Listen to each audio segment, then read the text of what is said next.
Boa noite, bem-vindos. Sérgio Chava, pesquisador do IESE, diz que o país deve estar em prontidão face às ameaças terroristas e o eventual ataque onde menos se pode imaginar. O pesquisador diz ter lido suposta carta dos malfeitores, onde constam ameaças contra embaixadores acreditados em Moçambique.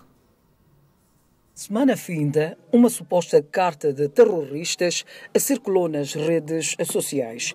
O conteúdo da missiva era ameaças destinadas aos embaixadores acreditados em Moçambique. Pode ser fake news, sabe que circulam muitas notícias falsas nas redes sociais, é provável que seja.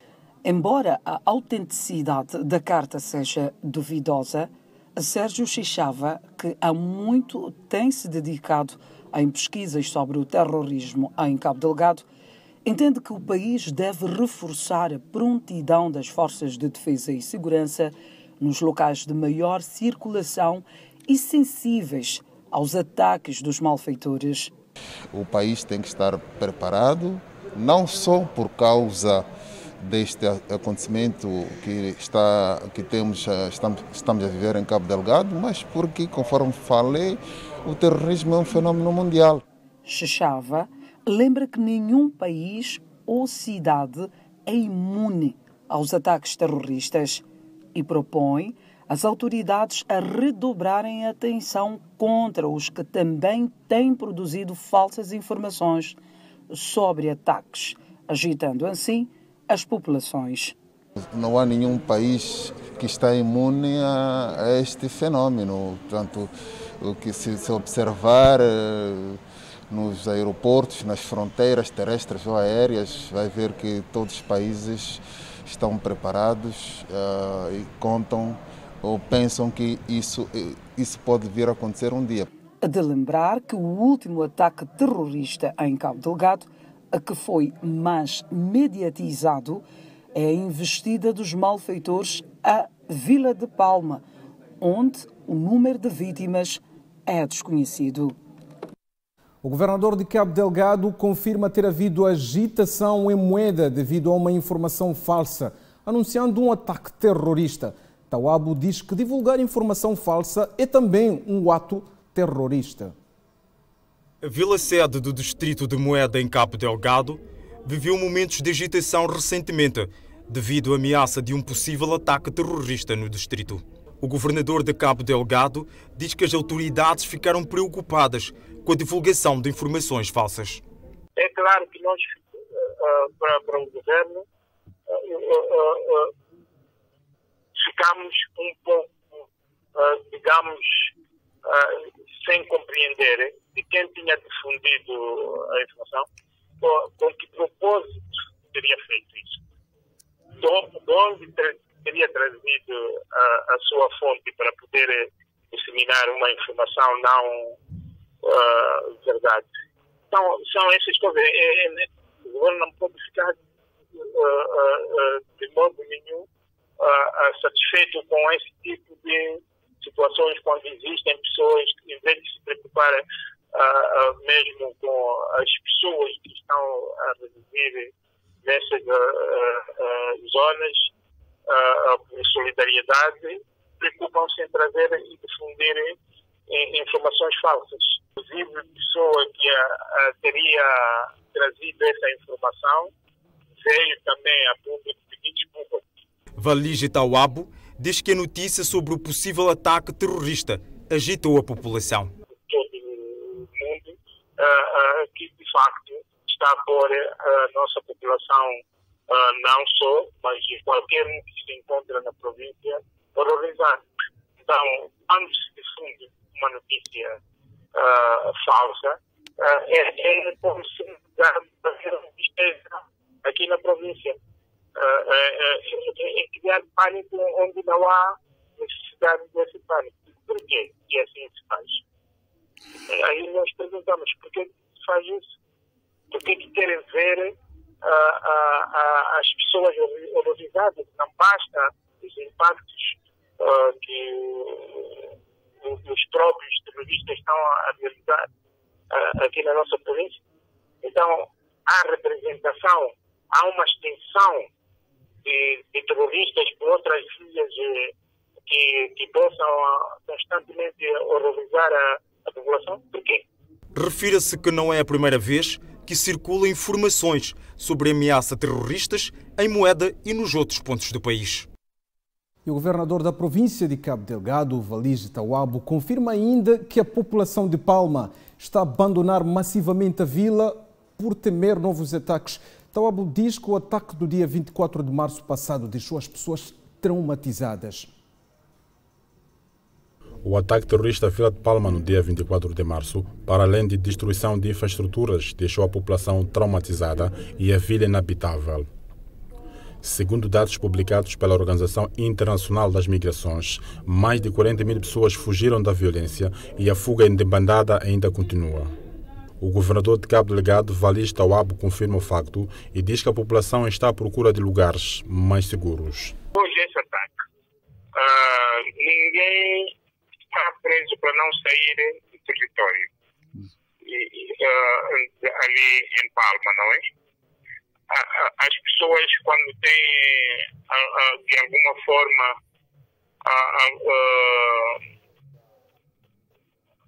condições para poderem abandonar o sítio, estão saindo. E nós já tínhamos dito que temos muita gente ainda perdida em vários locais, o que quer dizer que ainda estão em busca de locais confortáveis. E as pessoas estão aparecendo.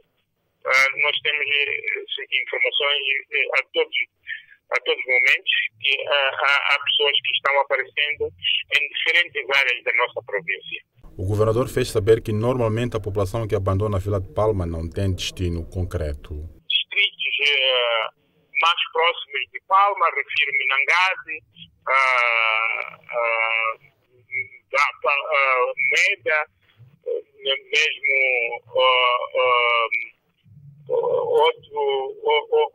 outros sítios como Namoto, também a nível de Pemba aparecem alguns em barcos à vela, aparecem por aqui, outros aparecem em Macomia, um pouco por toda a província. De Palma nós estamos a dizer, temos lá a nossa força e temos lá também a nossa população. E a segurança está boa, porque temos a população lá e temos as forças também lá que estão a segurar. As pessoas ainda estão traumatizadas, as pessoas ainda estão deslocadas de vários pontos que ainda nem chegaram ao seu destino. De recordar que o último ataque à Vila de Palma forçou a suspensão das atividades da Total. A União Europeia e a sociedade civil querem contribuir na luta contra os conflitos nas zonas onde abundam os recursos naturais. Já há um projeto nesse sentido. A exclusão das comunidades nos ganhos decorrentes da exploração de recursos naturais, a falta de transparência na prestação de contas por parte das multinacionais são algumas das causas tidas como fontes de conflito nos centros onde abundam os recursos naturais. Daí que a sociedade civil quer contribuir contra estes males. É um dos setores que contém nele, inerente, conflitos que até colocam em causa a nossa paz e a segurança. Portanto, são esses conflitos que nós achamos que é necessário aprofundar para sermos capazes de desenhar estratégias a curto prazo para lidar com estes conflitos, mas a longo prazo para fortalecermos a capacidade das comunidades e dos atores locais para a resolução desses conflitos. A União Europeia também vai dar seu apoio nessa iniciativa da sociedade civil. Primeiro é a intervenção nas áreas das crises, onde as crises já existem, para tentar colaborar para reportar a estabilidade, de contribuir à prevenção de conflitos, portanto, quando há ameaças, quando já elementos que manifestam a possibilidade de ter conflito. Este projeto, de fato, enquadra-se na segunda prioridade, querendo contribuir para a prevenção de conflitos e que esse melhor conhecimento gere finalmente uma distribuição mais equitativa e transparente dos recursos. O governo reconhece que a exploração insustentável dos recursos naturais gera insatisfação social, por isso, espera que a iniciativa ora lançada contribua contra os conflitos. Tem-se verificado ainda conflitos ligados à exploração destes recursos naturais. Por isso estamos aqui hoje para testemunhar o lançamento desta iniciativa e colher dos diferentes atores as bem-vindas contribuições que possam ajudar a conduzirmos este processo e de modo que o país possa paulatinamente responder aos desafios ligados aos conflitos de exploração e uso dos recursos naturais e que sejam reduzidos os índices de pobreza e promovida a melhoria da qualidade de vida dos cidadãos. O projeto, que visa permitir a redução de conflitos nas zonas onde abundam recursos naturais no país, será implementado durante 3 anos nas províncias de Inhambane, Cabo Delgado, Tete e Sofala. A redução dos ataques atribuídos à autoproclamada junta militar da Renamo está a contribuir na recuperação econômica do distrito de Gorongosa, também a contribuir no desenvolvimento sustentável das comunidades. As populações estão felizes com o silêncio de Nhongo e companhia. Está no nível satisfatório. Aquilo que nós planificamos, conseguimos arrecadar um pouco mais do que nós planificamos. É um sinal de que a receita está bem. Por exemplo, no ano antepassado, 2019, conseguimos 6 milhões e pouco da receita. No ano 2020 conseguimos 8 milhões e 157 mil. Isso é um passo muito elevado. Até aqui o cenário é de subir. Estamos seguros que este ano a receita vai ainda disparar. Esta situação tem estado, de acordo com a secretária permanente do distrito da Gorongosa, a trazer melhorias na vida da população. Com esta calmia nós conseguimos chegar às zonas mais recônditas do distrito. Então sentimos que se conseguimos chegar às zonas mais recônditas, conseguimos desenvolver aquilo que são os nossos planos e projetos e com isso desenvolvermos o nosso distrito. Melhorou bastante a vida da população. Porque não nos chegam relatos de pessoas que tenham sido maltratadas ou molestadas. Então, se assim é, significa que a segurança está garantida.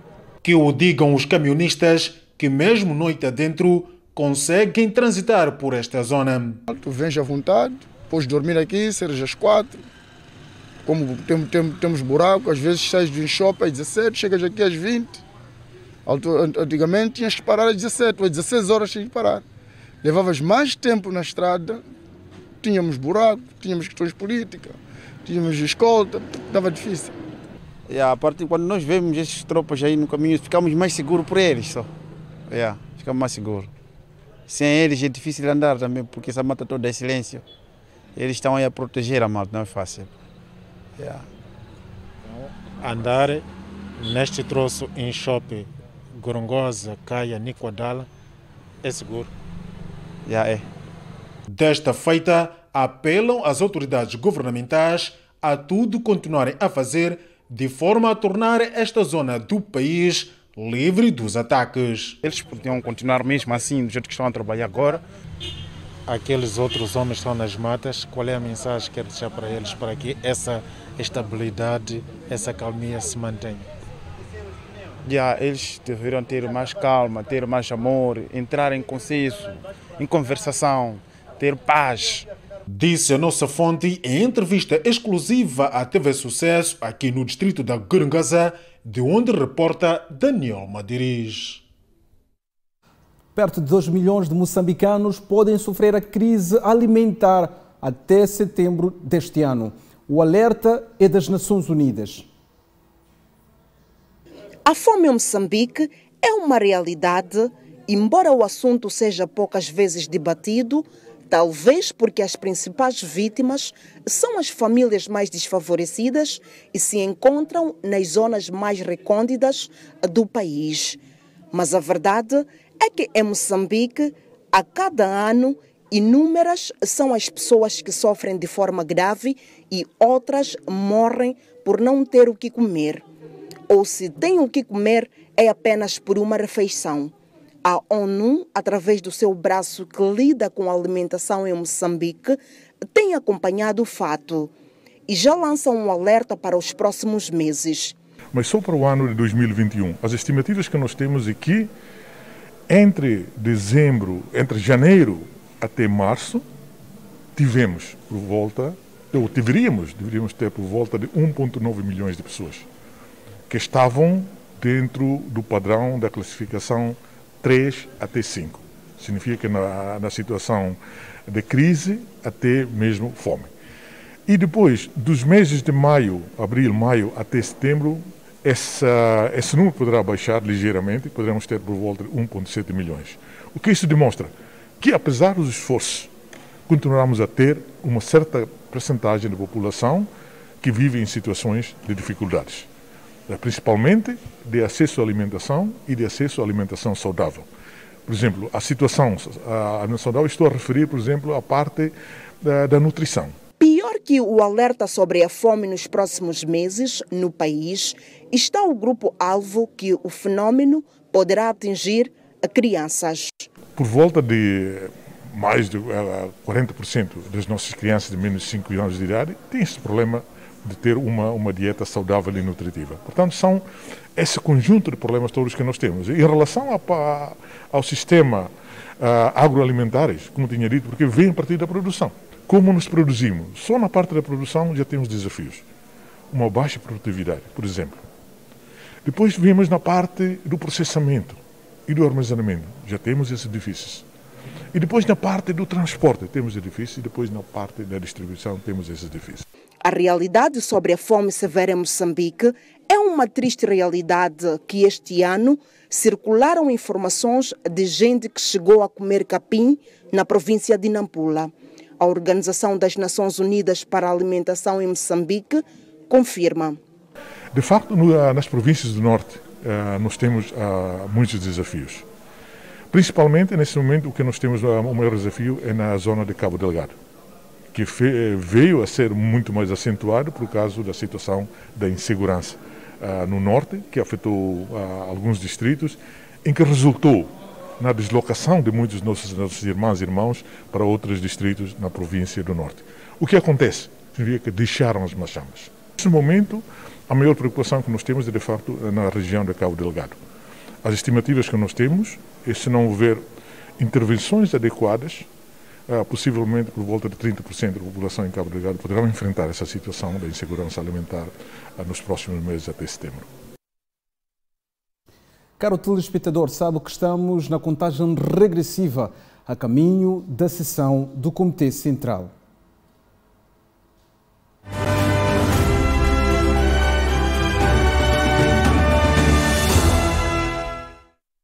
Filipe Stoi espera que a quarta sessão do Comitê Central da Frelimo haja o debate sobre a sucessão de Filipe Nyusi. Apesar de não fazer parte da agenda, o advogado diz ser pertinente este assunto. Contam-se os dias e já se aproximam as datas para a quarta sessão ordinária do Comitê Central da Frelimo. A Frelimo, que é o partido no atual governo. Por isso, as expectativas sobre a reunião são maiores. A minha expectativa é que haja um processo de verificação do grau de cumprimento das decisões e deliberações, que haja também um processo de introspeção, não é? Ligado ao princípio do debate franco, aberto, crítico, mas sobretudo que olhe para um Moçambique real, para um Moçambique em guerra, para uma situação que exige medidas partidárias fortes e depois, por causa da função governativa que este partido tem, medidas que respondam àquilo que são os interesses nacionais. Os interesses nacionais são vários. Filipe Stoi cita os que mais espera ouvir no debate. A questão da soberania, a questão do capital financeiro versus interesse nacional, a questão dos recursos naturais, não é? A questão da pobreza, a questão da justa distribuição dos recursos e também a questão da justiça, a questão da criminalidade. Então, 2 anos depois do último, é expectável que seja uma sessão forte, uma sessão que retifique algumas situações menos positivas, mas também que dê algum alento, alguma esperança à sociedade. Para a quarta sessão ordinária do Comitê Central da Frelimo, não está agendada a discussão sobre a sucessão de Filipe Nyusi para o próximo mandato.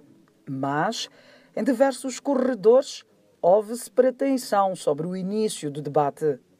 Ora, diz-se que a próxima figura presidencial virá do centro. Ora, que há alas no partido e tantas outras alegações.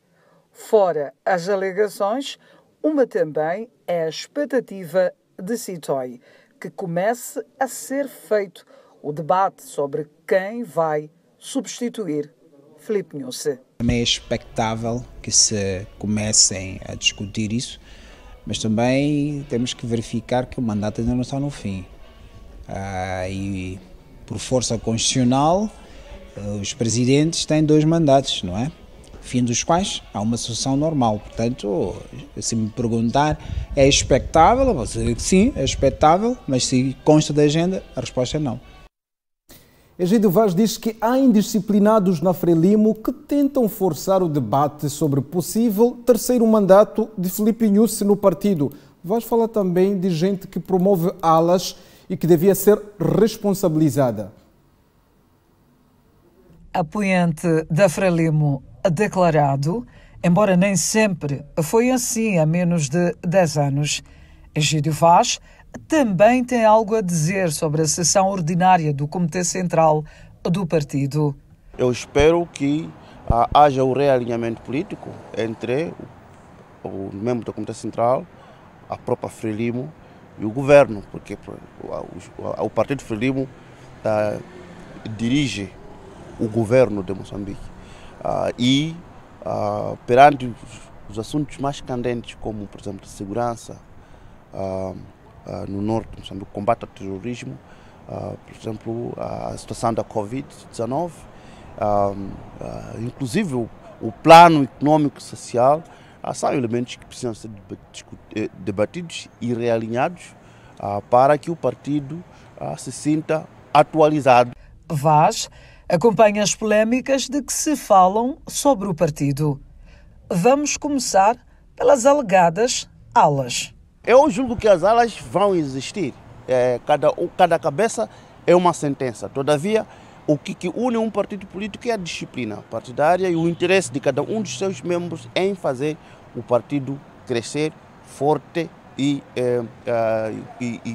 prosperar. E, portanto, os que querem o contrário, esses sim, provavelmente não entenderam bem o seu papel como membros de um partido ou de um partido político. E, portanto, é uma indisciplina que precisa ser reprimida, condenada e que, se encontrados, os indivíduos precisam ser também responsabilizados. O que eu estou a afirmar aqui é que pensar diferente é bom, só assim desenvolve-se. Todavia, pensar diferente dentro de um grupo político exige também alguma dose de disciplina. Neste momento, o Comitê Central decidiu os seus temas para debater, então tem que ser esses temas para serem debatidos. Independentemente de existirem ou não alas dentro do partido de Frelimo? Bom, já a explorar a questão de alas, mas a Frelimo é assim, depois de um evento como este, a Frelimo volta reunificada. Provavelmente o que deve ter exacerbado a ansiedade de alguns membros é justamente essa falta, talvez, de comunicação ou informação, ou falta desses eventos. Se sobre as alas Vaz tem algo a dizer sobre o possível terceiro mandato de Filipe Nyusi, o historiador adianta que é uma indisciplina. Eu julgo que os que acham que seja prematuro ainda têm toda a razão, e eu acrescento a essa prematuridade também indisciplina com vista a inviabilizar a governação recente. Visto como quem sofreu uma transformação da água para o vinho devido ao seu fervor pela oposição no passado, Egídio Vaz é, atualmente, dos mais influentes a favor da Frelimo nas redes sociais. E as alegadas alas no partido continuam uma fonte de debate. Vários semanários têm feito manchete com o assunto desde a semana passada.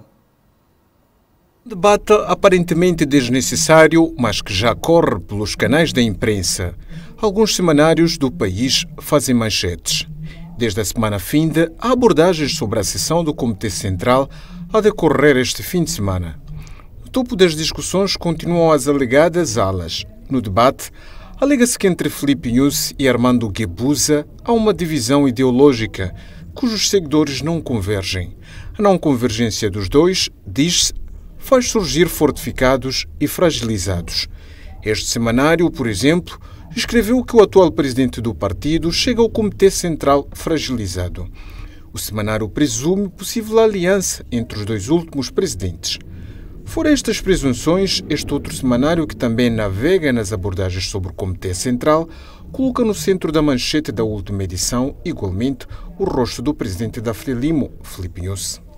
Na saga dos jornais e as perspectivas ao Comitê Central, junta-se este outro semanário que, com teor polêmico, teve, na manchete da semana finda, o rosto da antiga ministra da Era de Chissano e primeira-ministra do Consulado de Guebuza. Conforme os argumentos, Luísa Diogo estaria a intentar campanha de propaganda por possível pretensão à candidatura interna na Frelimo. E sendo este um momento de vésperas ao Comitê Central, a economista teria ativado, supostamente, suas linhas de apoio.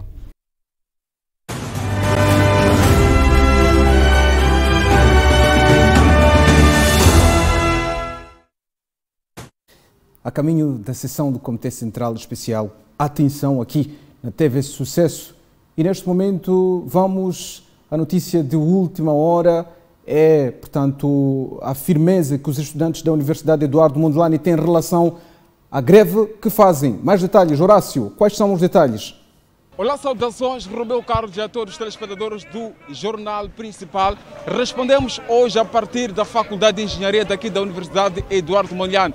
O cenário que observamos é exatamente este, uma manifestação de estudantes do curso de Engenharia. Eles, na verdade, clamam por um socorro, dizem que estão a ser, portanto, injustiçados porque, por causa de cobranças mesmo fora do sério.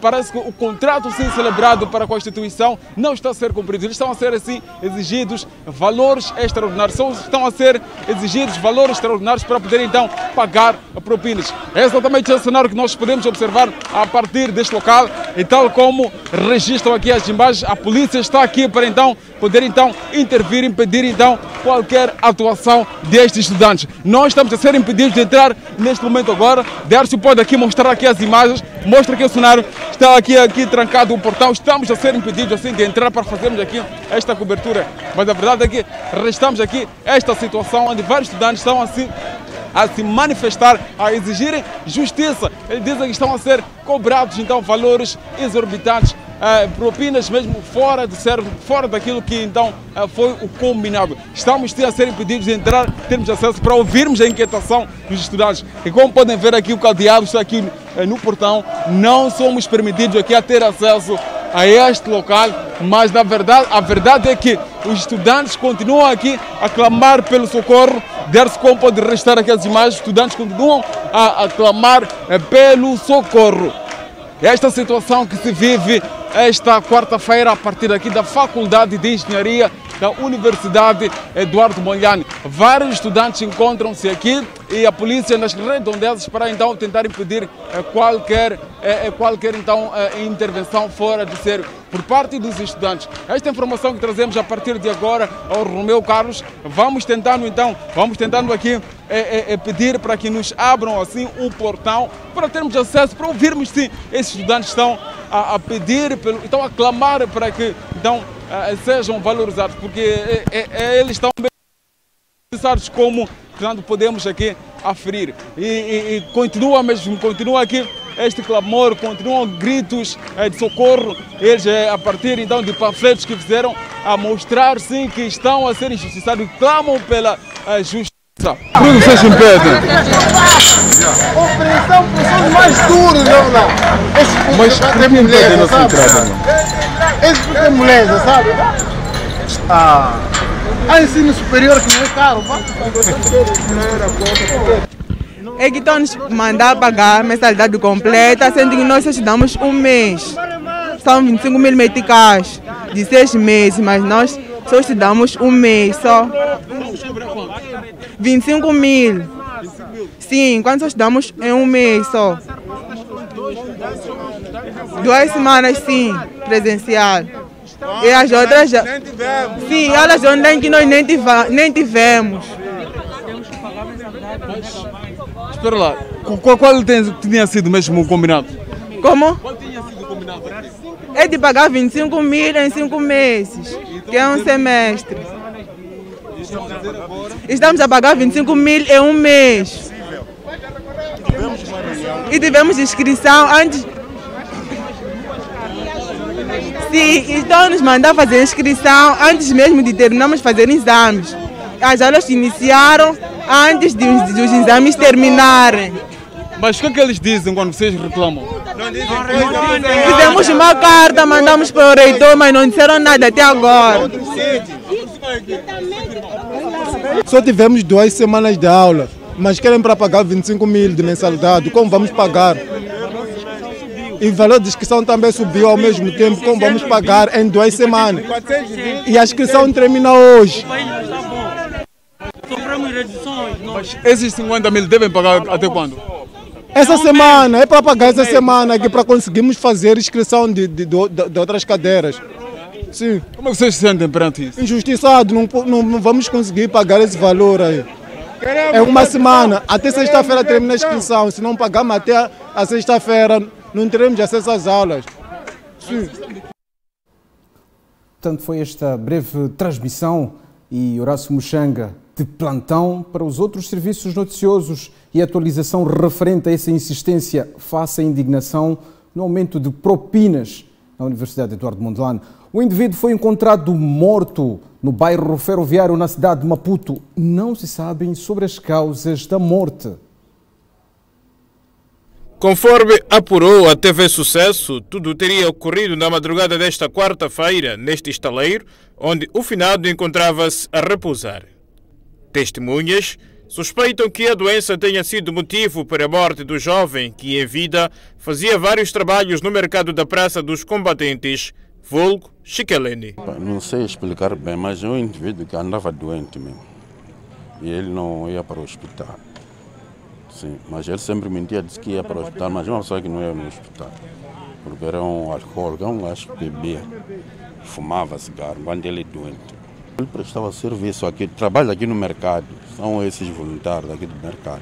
A morte desse senhor Magalinha, eu também não sei, porque ele sempre estava doente. Então, ele não tinha uma casa de viver, vivia em qualquer sítio, quando ele tinha pronto, ele dormia.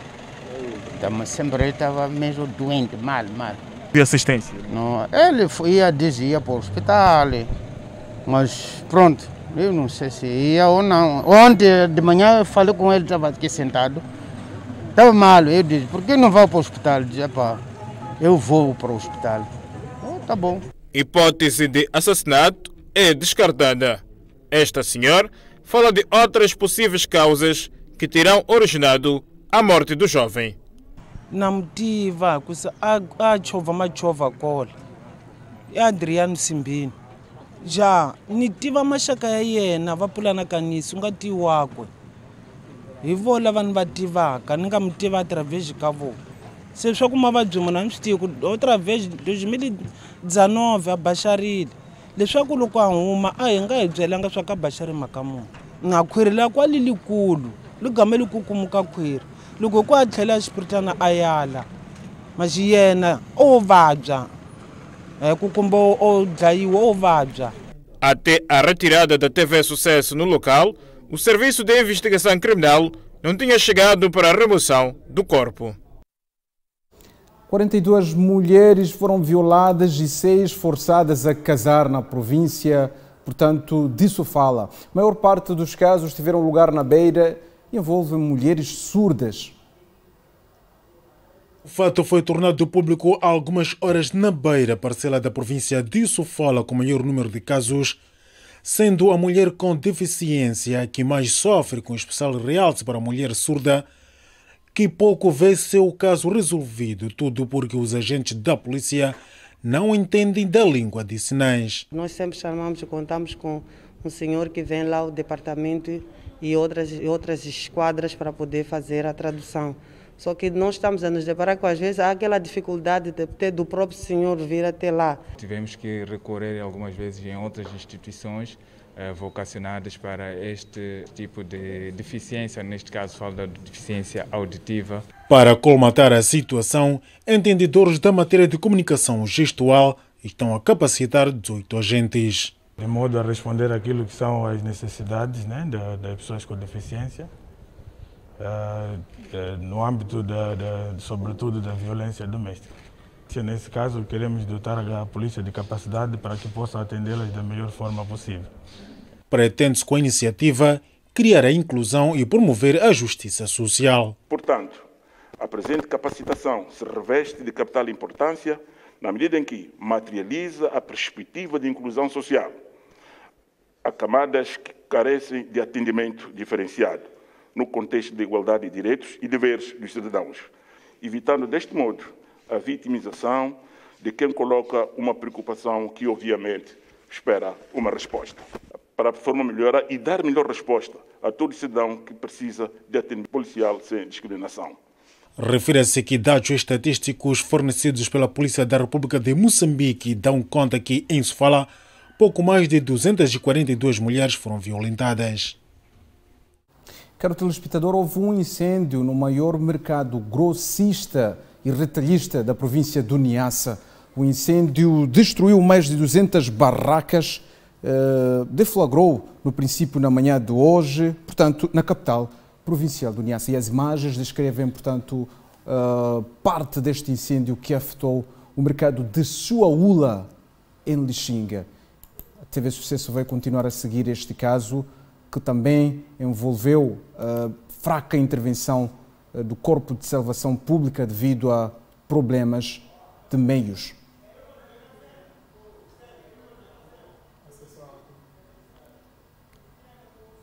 Incêndio em Lixinga. Mais de 42 mil munícipes de 14 bairros da vila distrital de Mapeia estão desprovidos de água potável na Zambésia. O fato preocupa o governo, que já busca por soluções.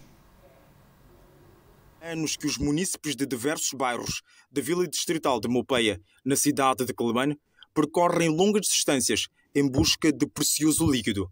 Uma situação que tem deixado os munícipes agastados. Corremos longa distância, a título de exemplo, aquela bomba que está estragada, ontem foi reposta algumas peças. O governo também tem vindo a evidenciar o seu esforço para facilitar a comunidade dessa localidade. A bomba é única, precisamos de mais bombas, porque a comunidade cada vez enquanto se multiplica. Tempo de verão, estamos indo pescar no rio. Sim. O rio está muito longe daqui. Está um pouco longe. Só estão a tirar 2 botijas, pronto, não há mais água.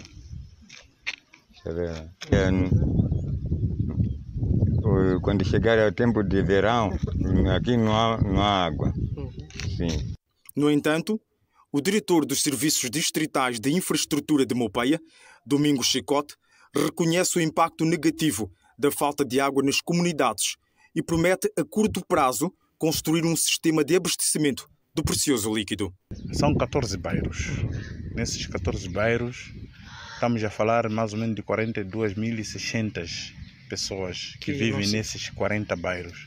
Que não estão a se beneficiar da água canalizada do sistema, mas estão-se a beneficiar da água de outros sistemas, são de furos manuais.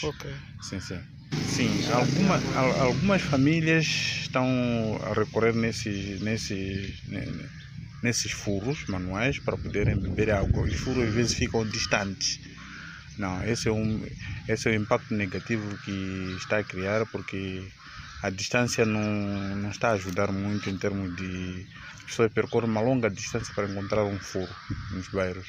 Então, estamos com um programa de aumentar mais o número de furos para poder melhorar as condições de vida da população naquele local. Já se lançou um concurso, neste momento estamos à espera do empreiteiro para vir para fazer o trabalho de construção desse mini sistema para aumentar a capacidade. A fonte afirma que neste momento o único sistema que está a funcionar no distrito tem a capacidade de 10 mil habitantes. A capacidade do sistema de abastecimento de água de Mopeia é para 10 mil habitantes. Neste momento o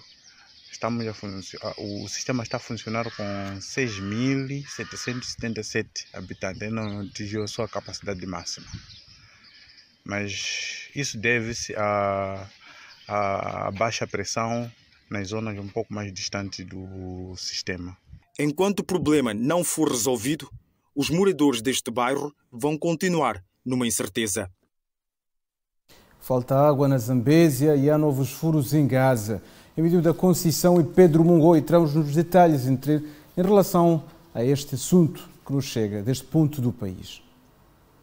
Avel começou a chorar há uma semana, mas nem todos os residentes do distrito de Massangena têm acesso ao precioso líquido. No distrito de Massangena sofremos, passamos mal a situação de água salubre. Há um processo de distribuição de água potável no distrito de Massangena, mas ainda não tem resultados positivos. A água de aqui em Massangena tem muito sal, mas a partir de hoje, ontem, bem, já está, é bom água. Só isso, só não estou a dizer isso, que aqui tem que organizar bem aqui na estrada, tem que organizar bem a água aqui na estrada. Só. A população era obrigada a percorrer 10 quilômetros para conseguir alguns litros de água potável nos furos da zona do Rio Zambésia.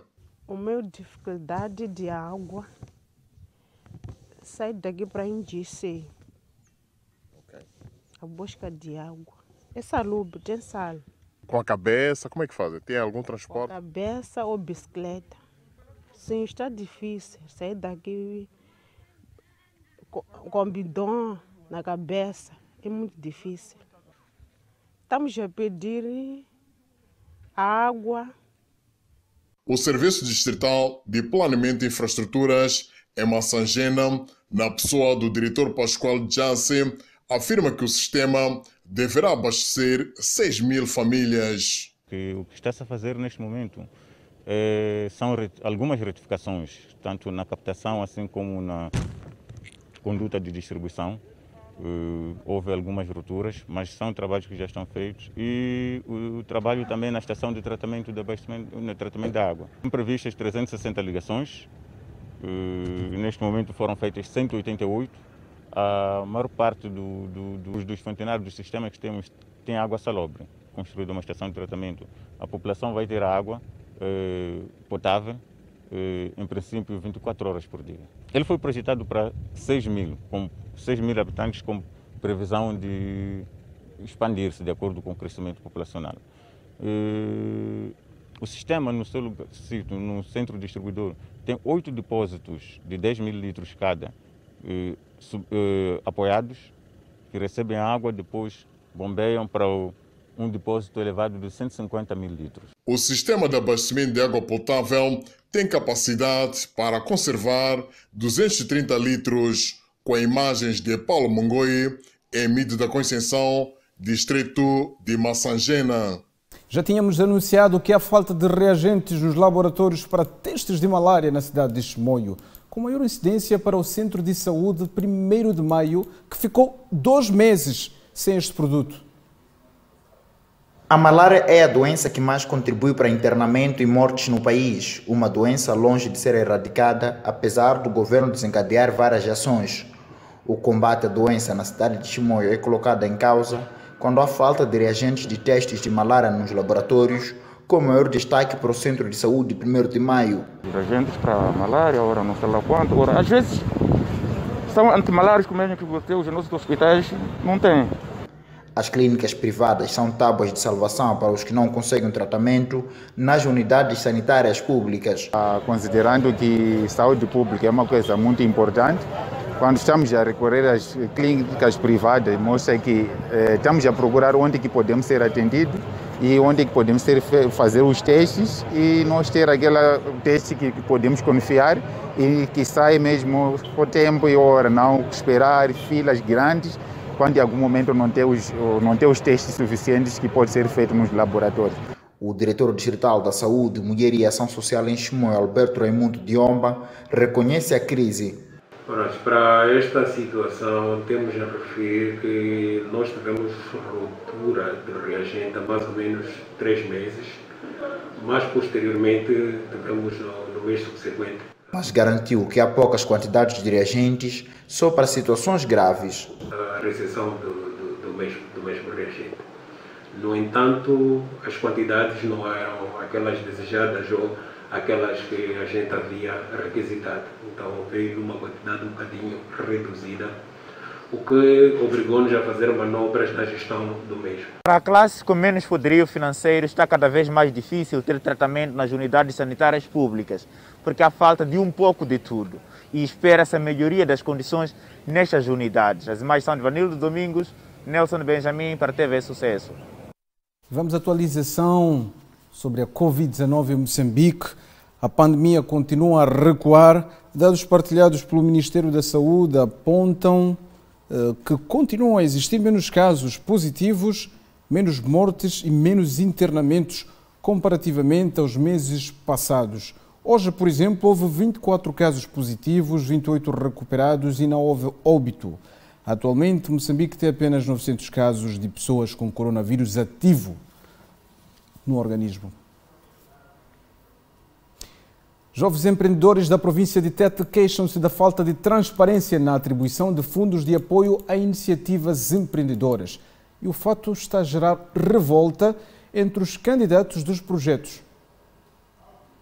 Os atrasos na distribuição de fundos de apoio a iniciativas empreendedoras de jovens na província de Tete estão a gerar revoltas entre os candidatos. Os mesmos queixam-se de falta de transparência do governo no processo de seleção dos projetos, o que faz com que muitos deles não se beneficiem dos fundos. Existe alguma dificuldade. Gostaríamos que existisse transparência na seleção dos projetos, porque algumas vezes manifesta-se aí o parcialismo. É a razão de impedir alguns jovens, de certa forma, de alcançar esta oportunidade que o governo está a nos dar. Não há transparências, por isso que se nós olharmos no processo passado, temos a dívida de 3 milhões, alguma coisa, para servir também de lição ao governo, que também olharmos para o serviço de amiguismo, de camaradagem. Sou da opinião, como jovem, que o processo de seleção seja transparente. Já a secretária de Estado em Tete, Elisa Zacarias, garante que com a inauguração da incubadora de empreendedorismo, de certa forma vai contribuir no desenvolvimento das atividades e criação de novos postos de emprego. Acreditamos que com a inauguração da incubadora de negócio, os nossos jovens vão a curto prazo desenvolver as suas atividades econômicas de forma estruturada, o que irá permitir o incremento dos seus negócios e criação de novos postos de trabalho. No entanto, para não criar transtornos, a secretária de Estado chama a atenção aos jovens empreendedores em atuar de modo formal. O que nos preocupa é que os jovens dão início dos seus projetos sem nenhuma formação, disponibilidade financeira e informação. Outros ainda atuam de uma forma informal, criando constrangimento na manutenção e estabilidade do seu negócio. Os jovens empreendedores aplaudem a iniciativa do governo em financiar os projetos de empreendedorismo. É de louvar, uma iniciativa que dá para louvar. É uma iniciativa que o governo também está para alavancar os jovens desempregados. Dizer que esse projeto vem para ajudar os jovens é uma iniciativa muito boa mesmo para os jovens, porque este projeto vai alavancar os jovens a sair daquilo que é a dependência financeira e o desemprego. De recordar que no primeiro trimestre do corrente ano, na província de Tete, foram criados mais de 12.914 postos de trabalho em diferentes áreas de atuação. Com as imagens de Dalton Gandara, Augusto Dias, da cidade de Tete, para TV Sucesso. Agricultores da localidade do Rovuma, no distrito de Mopeia, adotam novas técnicas de agricultura. O fato visa permitir mais resiliência ao clima. Uma iniciativa que visa melhorar as atividades dos agricultores do distrito de Mopeia, que consideram ser de mais-valia, pois está a surtir efeitos positivos. No princípio, às vezes, plantávamos e semeávamos sem regras. Às vezes, apertávamos as plantas. Então, com a ajuda de Cocumbi, aprendemos a fazer as medidas recomendadas. Sendo assim, estamos a melhorar a nossa produção. Está a ver? Esta, por exemplo, é uma nova técnica para a comunidade daqui. Sim, sim. É uma nova técnica para a comunidade daqui. Sim, antes semeávamos de qualquer maneira, né? Sem usar as regras, queimávamos capim, depois semeávamos, mas agora climamos e deixamos o capim, depois plantamos, aliás, semeamos as plantas. Veio para ficar. Não percebi? Veio para ficar essa questão. Sim, sim. Quando já nos capinamos, depois de comermos uma chamba nada, capim deixarmos aí mesmo. Para a unidade, não, o milho pode trocarmos também. O milho ficar aqui, esse lado, o feijão, nhemba ficar esse lado. Dar muitas coisas. Vamos levar esse tipo de coisa, vamos fazer também nossas machambas, também esse tipo também de coisa, de cultura. As vantagens, estamos aprendendo e vamos fazer também nossas machambas, essa aqui é a vantagem. A contribuição das novas tecnologias para o crescimento econômico, dotados pelos residentes, está a alavancar positivamente várias culturas no seio das comunidades. Um dos objetivos da comunidade é de aprender ao campo, que é a escola, e levar a cabo as suas machambas e transmitir a toda a comunidade que aqui é existente em termos da técnica. Esta chama-se Escola Machamba, onde a comunidade de Aquinto da Pinto e outras circunvizinhas vem aprender nova abordagem da agricultura de conservação ou agricultura resiliente ao clima. E temos essa agricultura de conservação que obedece 3 princípios. Primeiro é menos distúrbio do solo. Tá? A comunidade tem muito tempo de fazer machamba porque não vai gastar tempo em fazer canteiros. Então, é uma vantagem. 2, cobertura morta. Os restolhos, o capim, depois da colheita, não precisa queimar. O capim permanece no solo porque faz com que haja conservação de umidade, mas também, depois de apodrecer, aumenta aquilo que é estrume do próprio solo. Depois temos o terceiro princípio, que é a rotação de cultura. Contudo, agricultores dizem que para alcançar os objetivos de segurança alimentar e nutrição, é necessário uma transformação progressiva no setor agrário da produção familiar de subsistência para uma economia integrada. 6 pescadores artesanais do distrito de Inhasorro, em Inhambane, foram condenados a 120 dias de atividade social no Parque Nacional do Bazaruto. Tudo isto por prática da pesca ilegal na área de conservação. A pesca ilegal continua um fenômeno longe de ter fim no Parque Nacional do Arquipélago de Bazaruto, na província de Inhambane. Os responsáveis da área de conservação andam apreensivos, não obstante um aparato de fiscais existente. Ou seja, os pescadores artesanais invadem as zonas de proteção total para a reprodução do peixe, em momento em que os fiscais estão em outras atividades. Nós registramos mais quando se trata das pessoas que vivem no continente, vão deliberadamente para as áreas de proteção total, porque sabe que lá nunca falha encontrar o peixe. As autoridades do Parque Nacional do Arquipélago de Bazaruto dizem estar a apertar o cerco contra a pesca ilegal. E como coronário disso, 6 pescadores do distrito de Inhassoro foram julgados e condenados a 120 dias de atividades sociais na área de conservação. Os pescadores em causa foram surpreendidos à madrugada a pescar na zona de proteção total. Temos alguns que foram condenados no Tribunal Judicial de Inhassoro, que foram encontrados por volta das 3 horas de madrugada numa zona de proteção total a norte da ilha do Bazaruto. Então, isso nós servimos como exemplo para aquilo que é a colaboração também com a Justiça. Porque a Justiça, quando tem desses casos, não leva tempo para esclarecer e tomar decisão para desencorajar que a atividade continue com os outros.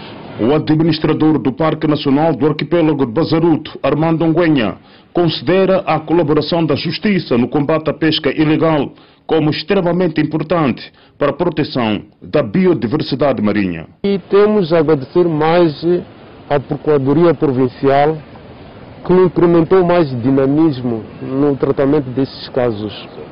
O caso que é levantado no parque agora não leva 24 horas sem conhecer o seu destino em termos daquilo que a Procuradoria precisa para fazer o seguimento desses casos. Então, os fiscais, quando tem esse caso, têm que se submeter no período de 24 horas à Procuradoria e daí a Procuradoria dá seguimento até o seu desfecho. Para além de julgados e condenados, o administrador do Parque Nacional do Arquipélago de Bazaruto, Armando Nguenha, fez saber que existem outros pescadores artesanais que enfrentam processos crime devido à pesca ilegal nos distritos de Inhassoro e Vilanculo. A Machixe já iniciou o pagamento dos subsídios às famílias vulneráveis e que tiveram a situação ainda pior no contexto da Covid-19. Andaca Albino traz-nos estes detalhes. Na sede do bairro Macupula, onde houve o lançamento do processo de pagamento de subsídio básico da Covid-19 na cidade de Machixe.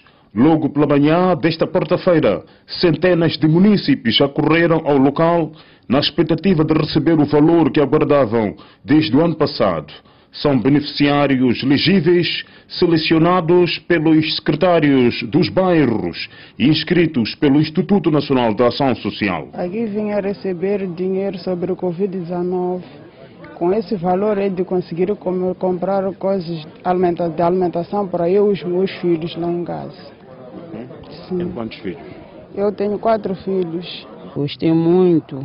Assim vou tirar dinheiro, comprar um saquinho de arroz, comprar óleo, comprar açúcar. Estou à espera da próxima vez também. Eu recebi dinheiro hoje para comprar comida, comprar sabão, máscara e outras coisas de casa. Para cobrir o processo na cidade de Machixe, foram criados 78 postos de pagamento que estão a ser cobertos por 8 brigadas. Trata-se de brigadas que durante 10 dias devem pagar mais de 24 mil pessoas inscritas nesta urbe. O governo provincial de Inhambane diz estar confiante na legitimidade do processo. Os critérios de elegibilidade são muitas vezes aquelas famílias mais vulneráveis e sobretudo aquelas que não têm um trabalho que lhes permite ter algum ganho. As famílias que são chefiadas por pessoas idosas, as famílias que são chefiadas por pessoas com doenças crônicas e são mais ou menos este público que foi identificado, como dissemos, no ano passado e que neste momento já está a se beneficiar deste pagamento, que vai ser durante 6 meses com um pagamento de cerca de 1.500 meticais mensal e pagamento que vai ser bimensalmente. Neste momento estão a receber o valor de 3.000 meticais, que é correspondente a 2 primeiros meses de pagamento. Em toda a província de Inhambane estão inscritos para o subsídio básico da Covid-19 mais de 54 mil beneficiários em 4 municípios: Vilanculo, Machixe, Inhambane e Quisico, cujo processo de pagamento arranca dentro em breve. Já dissemos que o presidente da Federação Moçambicana de Futebol, Faisal Sidata, acusa a Universidade Pedagógica de Maputo de formar estudantes em quantidade, mas sem qualidade. E em reação a este fato, o diretor da Faculdade de Desporto da UP Maputo diz que é preciso que haja dados para comprovar tal acusação. Tempos, o futebol moçambicano tem vindo a ser depreciativo, devido à falta de gestores desportivos capazes de trazer bons resultados. Nesse contexto, Faisal Sidata acusou a UP Maputo de ter formado estudantes do curso de gestão desportiva em quantidade, porém sem qualidade. É verdade que existe uma faculdade de gestão desportiva, mas na UP, não é isso? Mas pelo que eu vejo ainda é muito fraquinha em termos de aquilo, pelo que eu sei, tira mais quantidade do que qualidade. Precisamos ter gestores desportivos e não levar antigos atletas, acomodar aqui, tanto pensadores na área de marketing, área de comunicação, toda esta área. Precisamos ter gestores desportivos, o que infelizmente Moçambique não tem. Em reação à acusação, Silvio Saranga, diretor da Faculdade de Desporto da UP Maputo, diz que tal acusação deve ser feita na base de uma comprovação de dados. Não posso negar uma coisa, uma opinião. Nós temos que respeitar as opiniões. Nós estamos abertos a essas opiniões, mas tem que ter dados. Tem que mostrar por que afirma que não há qualidade. Provavelmente não seja faculdade, talvez falta de oportunidade. Se os jovens tivessem oportunidade, muitos iam concorrer para o curso de gestão desportiva. Por outro lado, Sidata revelou a falta de gestão dos clubes por não investirem nos gestores desportivos. Felizmente, nós temos a Tanzânia. A Tanzânia, em termos de clubes, está a subir. E nós, em termos de clubes, estamos a diminuir. Eu penso que devia fazer-se um trabalho muito mais. O outro aspecto importante é que nós, infelizmente, precisamos de gestores desportivos em Moçambique, de qualidade. Na mesma senda, Saranga assume que há falta de colocação por parte dos estudantes que se formam nesta área. Poucos gestores que nós formamos e conseguiram entrar no mercado desportivo, ou neste nicho que é o desporto, que é difícil de entrar, de penetrar, por causa do associativismo. Normalmente, quem passa a gestor desportivo é antigo atleta. E muitas vezes não tem conhecimento da área. Mas um jovem que tenha se formado numa faculdade como a nossa, se for para aquele espaço, muitas vezes é barrado, não consegue entrar. Mas os poucos que entraram estão a trabalhar com competência e zelo. A título de exemplo, na própria Federação Moçambicana de Futebol existe lá jovens a trabalhar com competência e zelo. Eu não nego nada. Entre farpas e trocas de acusações, a verdade é que o futebol moçambicano precisa urgentemente de se reinventar e buscar soluções para os muitos problemas de gestão desportiva no país. É a acusação entre a Federação Moçambicana de Futebol e a UP Maputo a reagir. Caro telespectador, amanhã quinta-feira tem mais Jornal Principal. Continua ligado a nós. Boa noite, bom descanso.